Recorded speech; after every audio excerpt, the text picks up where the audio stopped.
It's amazing that nobody from the Shuhada of Karbala or those who were with Hussein are known as partner and sharik of Hussein. And the entire caravan which came with Hussein ibn Ali, or those who joined later on, the only person who is known as the partner of Hussein, Sharikatul Husayn, is Zainab salawatullah alayha. Salawatullah.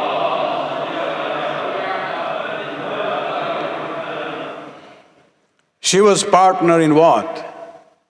Not in kingdom, not in luxury, not in richness, in suffering.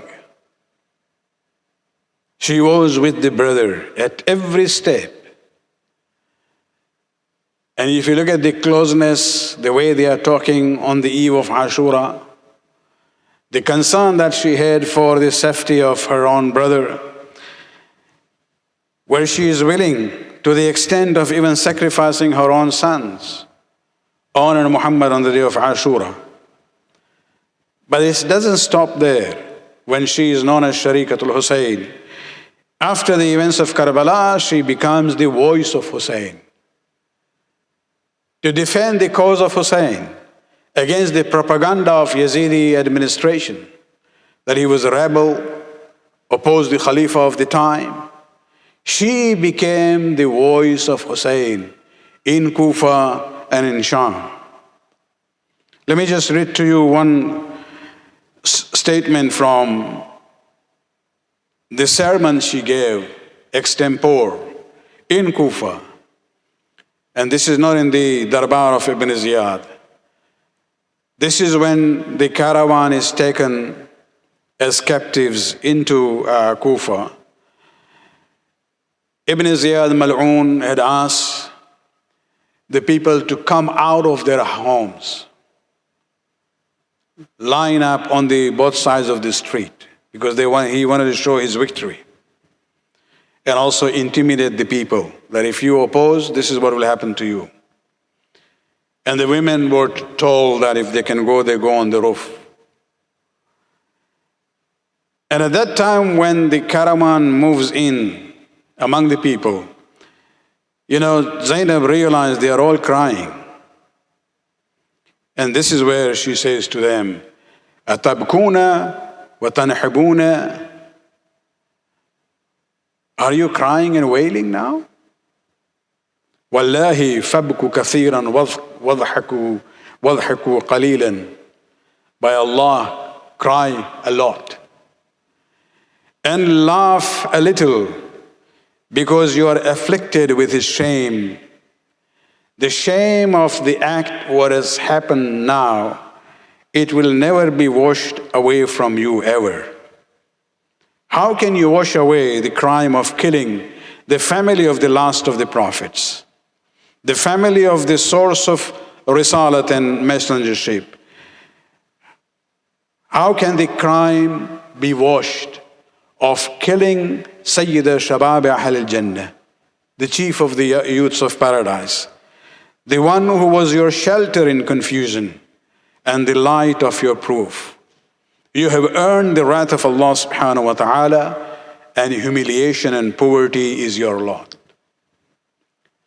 And she was very, very clear, in condemning the people, that now you're crying, you should have been there to support Muslim bin Aqil. You should have been there to support my brother. Not only that she becomes the voice of Hussein after Karbala, she also becomes the protector of the children of Hussein. When we look at the situation of Imam Zainul Abidin, according to Sheikh Saduq, Zainab became naib on behalf of Imam Husayn alayhi salam, naib of Imam Sajjad. In order to protect the life of Imam Sajjad, he will be silent, Zainab will speak. And she did this at every stage. Even on the day of Ashura, when Shimr Mal'un came with his soldiers into the tents, and when he saw this young, man still alive, and he says, "What is your name?" And when he realized this is son of Hussein, he says, Ibn Ziyad has given us the instruction not to leave anyone from the children of Hussein alive. And he gave the order to kill. This is where Zainab comes in the front. He said, before you kill him, you have to kill me. Similarly, we see in the Darbar of Ibn Ziyad in Kufa, when there was an exchange of words between Ibn Ziyad and Imam Zainul Abidin, where he very courageously responded to the words of Ibn Ziyad. At the end, Ibn Ziyad says, you have this courage to speak, even though you are my prisoner. He turns towards his soldier and he says, وَضْرِبْ عُنُقَهُ, chop off his neck. This is where Zainab comes again in the front. She said, aren't you ashamed? After having done so much, you still want to spill blood? If you have to do that, first you will have to kill me. This is where Zainab now is becoming Sharikatul Husayn, after his shahadat, protecting the children of Hussein. Salawat pante Zainab ke liye.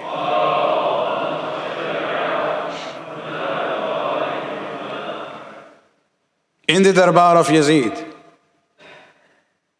I talked about the khutbah of Bibi Zainab many times, but one incident there, again, protecting the children of Hussein. When they were presented there in the Darbar of Yazid, with all the people from a different level sitting there, one of the mal'oon, evil ones, looked at Fatima bint al-Husayn and says to Yazid, Yazid, I want you to give her to me as a slave.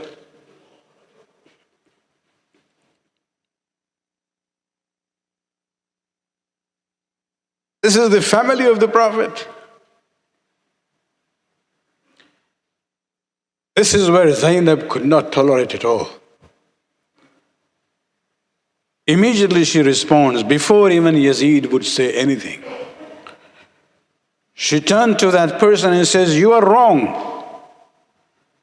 By Allah, you will be put to shame.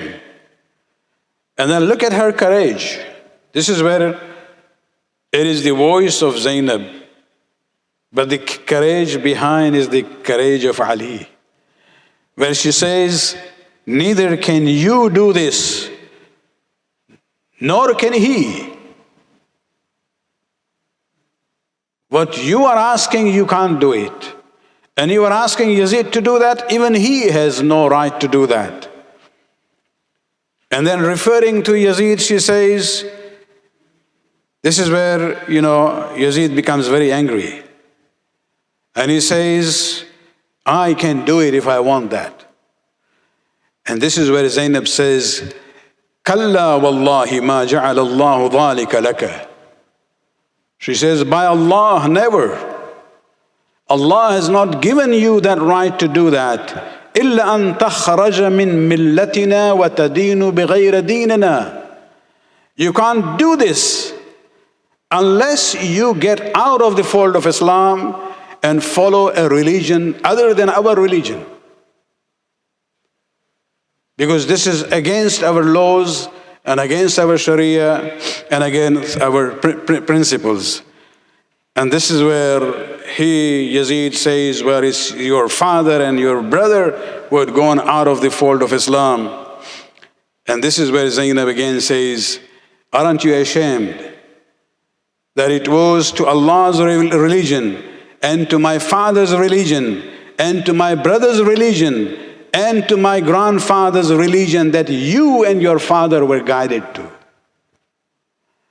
This Islam that you claim to follow, even nominally, that is the Islam of my brother, Islam of my father, Islam of my grandfather, Islam of Allah subhanahu wa ta'ala. Salawat.